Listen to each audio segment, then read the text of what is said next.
Hey Siri, Apple TV to wall.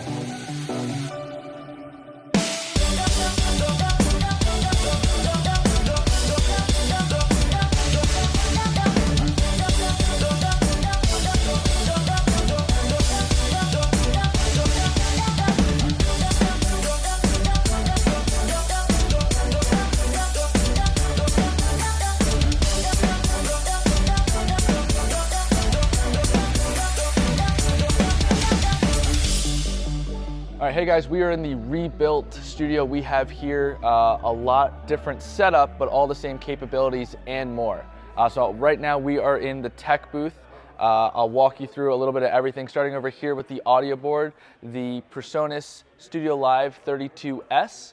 It was just the board that we already had. It's not necessarily the board that I would highly recommend everyone go out and get. I'm more of an Alan Heath guy myself, but we have it, so we're using it, and it's more than capable to run all the mix minus, plenty of inputs and outputs. Funny thing is, we don't have a stage box, but the stage is all the way over there. So what we did is we ran these cat snakes, and essentially all that is, it's a little box with 4 XLR either inputs or outputs. We run an Ethernet cable, Cat 6, all the way up and over to the stage. Then we have another box all the way over there, and that just receives it, and we have 2 sets of those. So that's how we're getting all of the signal from here all the way over to stage, and I'll show you over there the little roadcaster we have, and we're kind of running mixes through the whole thing. So everything we do here can be controlled from up there, which is really, really nice. All right, then we already had a lot of this gear from the previous studio setup, so if you guys want to take a look at that older video, you totally can find that. But, so we have IMacs, again, not necessarily exactly what I would go with to build a studio right now, but we work with what we have, okay? In the center, we have the advanced panel, all right, this is the 1ME version. We then have, these are scopes. Well, they're not being used as scopes. This is a smart panel, so I have just 2 displays going there. These are multi-views out of the 8K Constellation, which is what runs the entire thing. Then we have a smart view here and a smart view here, and this one pretty much never changes. It's all my cameras, because cameras constantly change what they're showing, and then preview program for the live stream. The monitor up here is kind of my utility monitor. So I have the Stream Deck over here. It is run by Companion. All of this is run on different aux outs out of the 8K Constellation, the Atem switcher, and essentially I can pick what I want this monitor to be at any given time. I want it to be a multi-view for the extended displays we have going on the iMacs. I can full screen any one display here. We have a playback computer. I can pull up the web presenter so I can see the analytics of the live stream. I can pull up the Mac that's sitting up on stage. I can full screen, you know, the program feed or preview. I can pull up any of my MEs. So if I'm doing something fancy, I have an Atem Mini Extreme that's running for all of my records, so I can monitor that as well. I could also use as a second encoder. So many possibilities. That's the point of this whole thing, is depending on the event, normally it's corporate conferences in here, but if we wanted to do a live stream for a DJ, if we wanted to do in person, if we wanted to go over to the podcast station and do that, which was like a last minute ad, but again, the system can be very flexible, so that last minute ad wasn't very hard to execute. A little bit about this, if you guys want to learn more about this stuff, feel free to email me. We can talk about it and go from there. Then we have another Stream Deck over here. This basically mirrors the Stream Deck on stage, so I know what he's able to see on stage, what he's able to control. It also might make life a little bit easier if I'm doing something else on here to quickly have another button that can change the video wall or change the live stream or do something like that. If I need someone else to come sit in this seat for me, I can say, hey, I can give them like a 30-second, like click this and this live stream will change. Click this and the video wall will change. And that's a lot easier than teach how to do this, right? So that's why we have that back here. And of course we have on other people in the studio who know how to run this place, and they're familiar with this much more than here. So having 2 places to control everything is really nice. We have our Zoom drones, that's the station.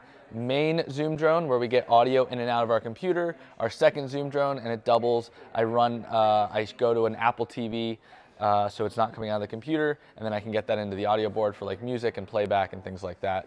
We actually have our playback control computer over here. We are running Pro Presenter, okay, and then we're also running the Atem software. So that is the main purpose of this computer over here. I can run the Atem software as well as change my content in ProPresenter really easily. So just picking different assets, and you can see it shows up right here. That is playback and control. And then finally I would call it my utility computer. This monitors my live stream. So the last iMac I use for monitoring streams on Vimeo, if we're going to social media platforms, if we are streaming to a Zoom webinar, I can run this and push it over there. Again, very flexible, just for computers though. Okay, that's actually less than what I'm used to. I'm used to running like 8 Zoom drones and then having like control separate from playback, separate from monitoring, and then we have graphics machines. In this system, like if I need to use that for a graphics machine for PowerPoint or something like that, I would do that. I'd probably use the ones on the end, keep Zoom and things like that there. Normally, talent has their own laptop on stage. So I'm not as concerned with the clicker and having a primary and a backup graphics machine for PowerPoint or Keynote, whatever they're doing.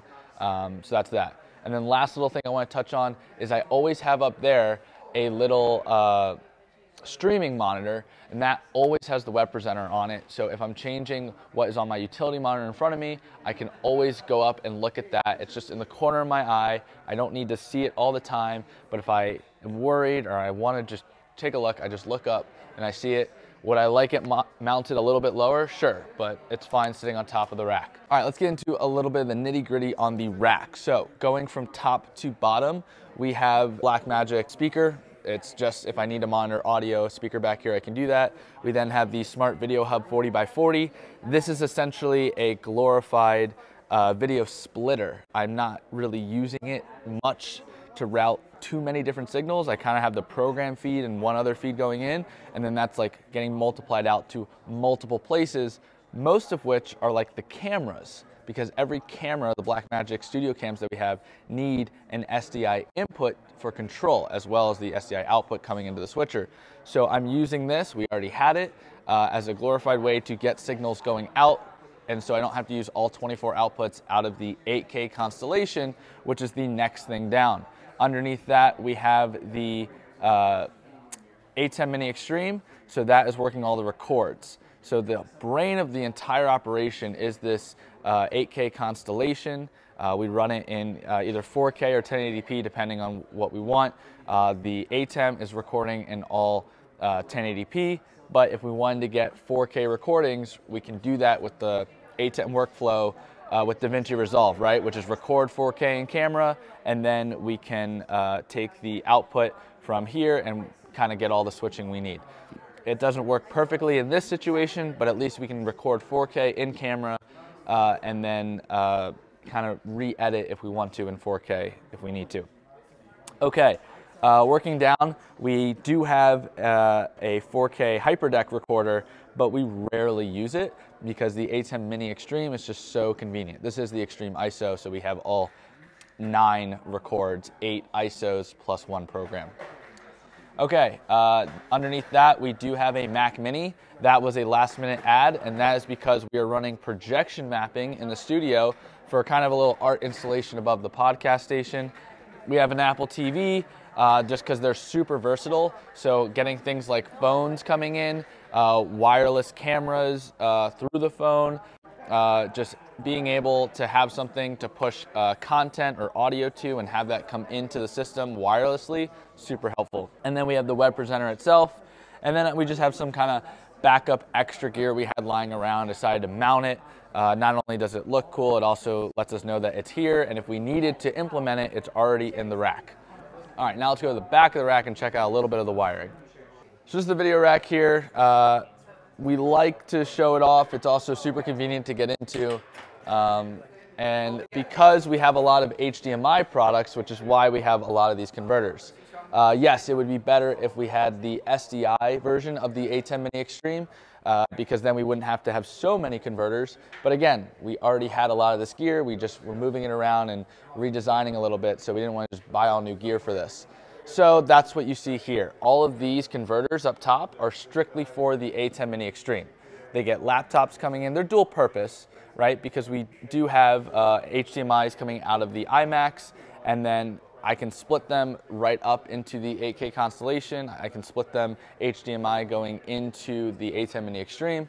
So that's what a lot of these converters are for. Then these ones down here handle some extra things like the Apple TVs, the Mac Mini for projection mapping, and just other HDMI products we have going on here, as well as converting for outputs for monitors and whatever else we need. So that's the back of the rack, and we do have everything on smart plugs. So when we power down the whole system, this is pro-grade gear. It doesn't usually have a power switch on the back, so you need to pull the power. So we don't have to like go into the rack and click a button. I have it on my phone, and the owner has it on his phone, and we're just not dumb, so we don't click it in the middle of a show. But we can just turn everything off from our phone, tell Siri to turn it off, whatever we need to do. Is that a little bit risky? Yes, but that's why we leave it with trustworthy people, so we don't do that. All right, so that is the rack. We did have to run all new cable to the rack, being back here as like a real front of house. So that's what all these guys are, and this was done pretty recently, so it's not the best cable managed, but all new cable coming up here and going all the way over to the stage in the ceiling. You can see there was a projector that we dropped in recently, just in the middle there, but it keeps all the cables off the ground for cable management. All right, walking back here, while we're in the back of the room, we do have the cameras. So we are just doing 2 cameras back here. A somewhat wide shot gets the entire stage with the video wall in it. And then we have our tracking camera. So this is our close-up tight shot. It's a DIY, Blackmagic Pocket Cinema on a Ronin rig with the Raven eye. And what this allows us to do is this automatically tracks the talent on stage and follows them around. So we don't need a cameraman here. So essentially, I'm sitting at the switching station. I know I have a wide shot. I know I have a close-up shot. No matter where the talent moves around stage, and they move around a lot, we always have them centered on camera without having to have a cameraman or be worried or talk about anything. So I have very reliable shots. We're doing a little bit of rigging here to get the camera control because this is not an SDI camera, so we do have converters and things like that. And it is on wheels if we do need to move it around. We have plenty long cables for everything we're doing, and that allows us just to be very mobile and versatile in the space. So now we're coming up onto stage. And so up here, we do have lights mounted in the ceiling. We're used to that from the older studio. And then we have the actual control station itself.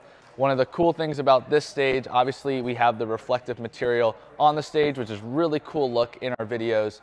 The hard part about this, what you might know if you are into video walls, is getting the video wall to be flush exactly with the bottom of the stage. That's hard, right? But we needed that for the reflection. We didn't want to have a gap.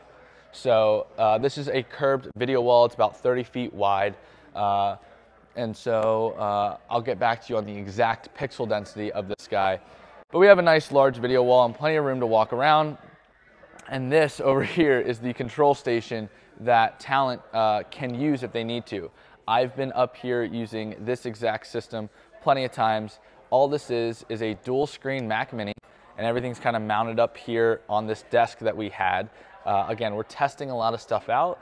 When we're ready, we'll say, okay, we want to make this look even better. We'll build a custom little setup here for this. But the Rodecaster is getting all of the feeds from the audio board that it needs. So we have, Talent's mic and Apple TV. We have the Mac Mini itself. We have the laptop here. So we can fully use this system. We can control our in-ear monitors. We control the speakers in the room. We can have our feed going to the live stream. So this runs all the audio that we need.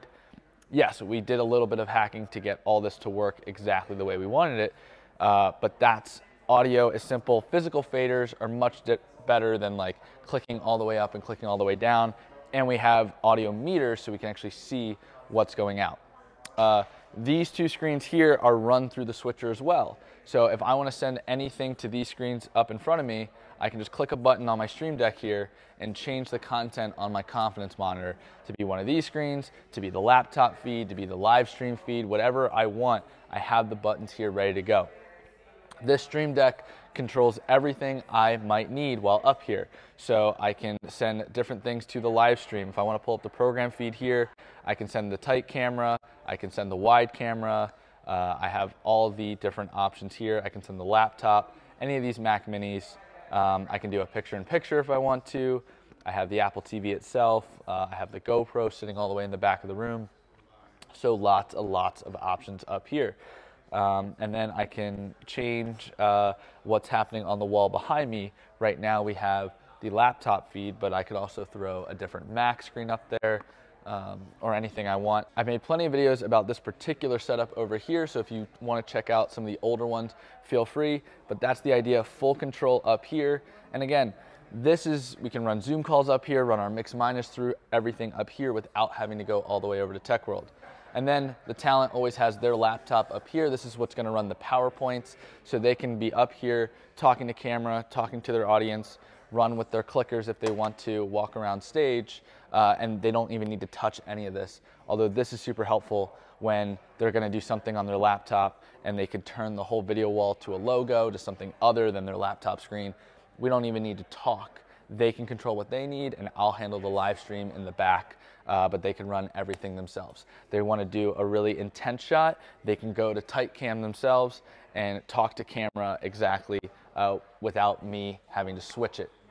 So they control the show as much as they want to control the show. So that's the stage setup. A couple other things I wanted to point on. We do have speakers in the room, and then we also have the podcast station. Let's go over there and check that out. All right, so this is the podcast station over here. A little bit of a last-minute ad, but which was fine because we have all the capabilities to do it. It looks cool. We're just using, the very standard Shure podcast mics. These guys are super popular. It gives a very specific look. The newer Rodecaster Pro, because we just went out to Best Buy and grabbed one. We do have a Stream Deck. We did disassemble a little bit of the wiring here to clean it up for the actual in-person conference, but usually we have a Stream Deck here, confidence monitor up in front, multiple cameras to get everything we need, and this is the little podcast setup, and then we have a little set going on behind us with some projection mapping on the art. And again, we can change whatever the branding is, all from Tech Booth over there. And the really cool thing about all this is everything is able to be remoted into and changed from a laptop. So I can sit in the middle of the room, I can sit in an office, I could be in a different state or country, remote in, and change what's going on anywhere we want. We can change the content on the video wall, we can change projection mapping, we can do all of this.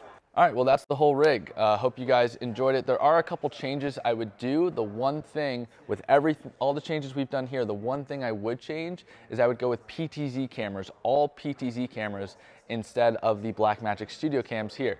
Now, the Blackmagic Studio cams are really, really good.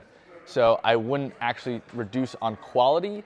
The cameras I would need to be able to be PTZ and even compete with the Blackmagic cameras would be $5,000, $6,000 PTZ cameras. And in this space, I've already planned it out. I'd need at least 4 of them to do what I would want to do, which is have a top-down shot, which we don't currently have. That would double as an audience camera, and I could pan around and see any audience member for Q&A questions. I'd then have a side shot, at least one of them, and then probably 1, maybe 2 cameras in the back of the room for a tight and wide. Obviously, I can use 1 camera and zoom in and out, but if I want to make those switches really quick, I might need 2 cameras or at least a camera that can give me both of those signals at the same time. In a perfect world, we'd go all the way up to 6, and then we'd have a shot in the center of the room and other different angles for other people walking around and just having options. But that would be the one thing we don't currently have in the studio, but probably will get soon, is more PTZ cameras and better PTZ cameras for this, but having at least 1, even a DIY one like the Ronin rig for active tracking is super helpful. So I hope you guys like this rig. Feel free to reach out if you guys have questions, and thanks for watching.